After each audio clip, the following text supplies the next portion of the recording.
Sobrang mahaba-habang usapan.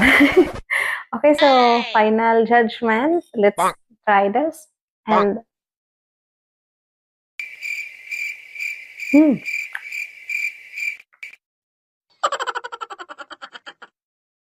sarap. Ito yung reality na expectation versus reality talaga. Expectation and reality is perfect. So, enjoy your food. Baka magutom kayo.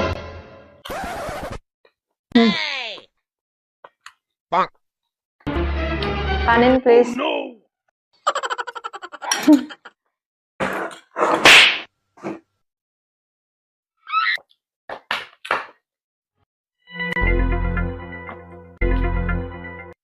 Future chef. No.